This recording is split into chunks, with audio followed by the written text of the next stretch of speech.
Why you should incorporate the barbell into your retirement plan. All right, so remember what the barbell is.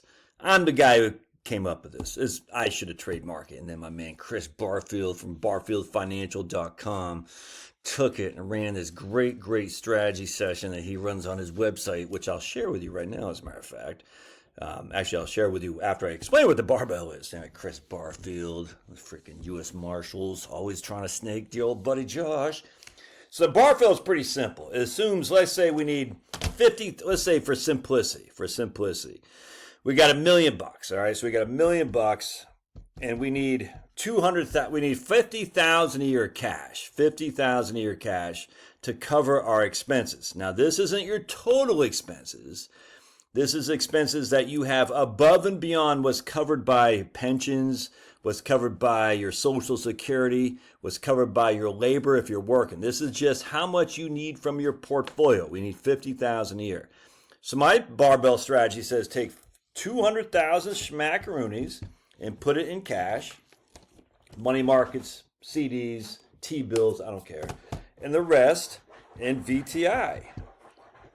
Oh boy. Hey, buddy, you okay back there? That's the barbell. Oops, I got to put 800,000. It's literally just that simple, man. How much cash do I need? Let me get 4 years to cover the cash I need. I'm actually, in my research lately for this book I've still been working on, I think 3 years is better, frankly, than 4. But we'll talk about that in a different video. But anyway, for simplicity, we got 4 years cash, 200,000, 800,000 bucks. What's this guy doing?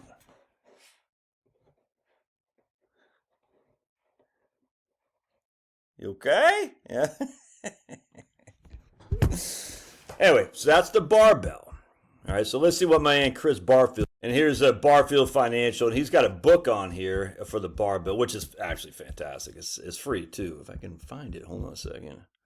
Right here. I wish you'd make it, I might email him, say, hey, can you make it easier to find there, Chris Barfield?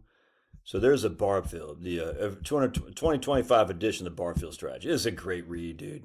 Now available free on audiobook. Wow. That's, man, freaking Chris Barfield crushes. But, Anyway, so welcome back. The moment many have been waiting for, at least judging from your questions. We're going to check in on Jeff Fursonian, and that's the FERS Guide guy, how his TSP is holding up after 7 years or so of retirement. It's written in fourth grade language. Even the FBI agents can understand it. Anyway, so click here, access it, and Chris just freaking crushes. Another reason to move. Anyway, just check this out. So that's that. If you want a more visual thing of the barbell, as a visual, what's the word if you're reading it? I'm not sure if that's visual. But if you want more detailed analysis than what I'm just giving here with my little thing here, Barfield will do that for you. All right, so anyway. So I'll put a link in the show notes where you can download this yourself. And then Chris will inundate you with sales strategies on how to buy indexed annuities that will never run out of money and give you all the returns you could possibly want for free. It doesn't cost anything. Anyway, so I'm reading this from my man Jeff Jeffrey Patak. Death is a drag. Funds get crushed, then they get folded, short-circuiting, mean reversion. That's just a survivorship bias. I'm not going to get that in this video, but it's interesting. But check this out. Michael and Dan Callahan. I've been following this guy for a long time. I think I got a book on the shelf back there they had written about. I could have sworn that guy used to be an analyst at Legg Mason back in the day. I could have sworn. In fact, let's find out. Let's copy this guy's name. I could have sworn that guy used to be an analyst. Yep, and I was right. He used to be Chief Investment Strategist at Legg Mason Capital Management. Yep, I remember that. Because I used to work at Legg Mason. I used to read his stuff, and I actually quite appreciate his writings. Anyway, so my man Jeffrey Patak wrote this thing, and he referenced these guys' article here, and it's very interesting, because right here, returns and maximum drawdowns of U.S. equity funds. So here's the S&P 500. It's just 2024 is what we're talking about here. And so this does not include the Great Depression, which be worse, I grant you. But, at the end of the day, with the Fed puts and stuff, are we going to go through another Great Depression? Who knows, man? I don't know. But anyway, at the end of the day, that's a one-off. But you got to prepare for the one-off. Yeah, okay, I get it, man. You can prepare for the one-off until you're blue in the face. You can prepare for the one-off that you're going to get hit by lightning. I get all that stuff. Anyway, so the annualized return for the U.S. S&P 500 from 2000 to 2024 is 7.7%. Annualized return. Max drawdown was 58%. We remember what that was, October 2007 to March 9th of 2009. It took 1.4 years from top to bottom. And it took 4.2 years to get back. All right. So from 2009, it took until 2013 to get back. But here's the reason we want the barbell. The year after the max drawdown, right? So the year after, starting, this would be March 10th of 2009, it was up 38%.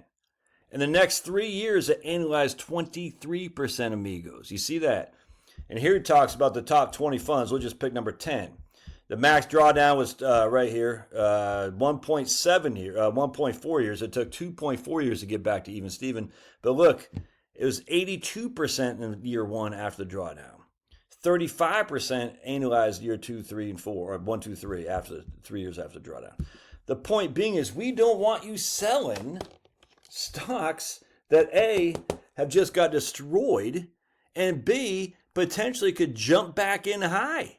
We don't want that. That's why we want the cash. And this is why I don't understand these guys that say it's not efficient. It is efficient, dude. I mean, it's not efficient in terms of you can hyper analyze this, go back to, I get all that. But it is efficient. Yes, the cash could be a drag on overall performance. I completely get this, but performance isn't what retirees are shooting for.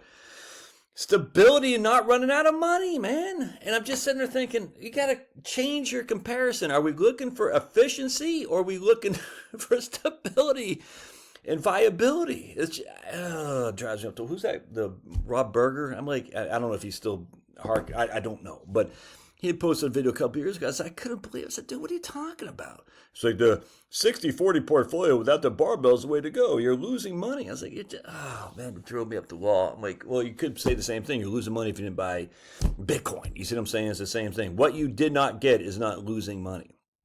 Anyway, you can see right here, again, this is just the S&P 500, only 7.7% annualized rate of return going back to this whole century. That doesn't show significant high risk in terms of, oh my goodness, the market's through the roof.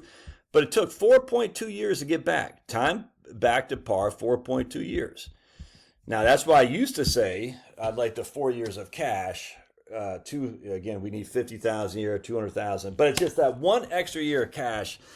It did hurt efficiency in terms of the portfolio analysis and whatnot. It really did. It was a significant drawdown relative to only having 3 years of cash. And I was like, man, I was stunned by this. And I don't know if I'm going to be able to show you here what my number. I don't have my spreadsheet up there. But I was, like, this is the book, by the way. And you can see friggin' boink, boink, boink, boink, just all kinds of charts, all kinds of charts. I got to cut down some of these charts. I got too many charts. But kind of like too many puppies. Who knows that song? Too many puppies. Charts.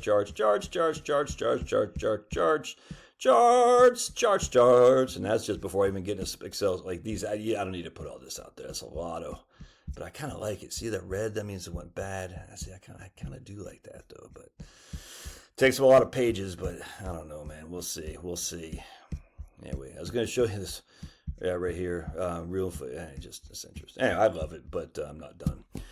Anyway, so there you go. That's why you work the barbell, man. You work the barbell because you do not want to be selling stocks in the midst of a massive drawdown, which deletes the opportunity for them to come back once the drawdown stops and we go back into Neil Armstrong territory, going to the moon at 25,000 miles an hour. Okay. All right, smash that like button. God bless.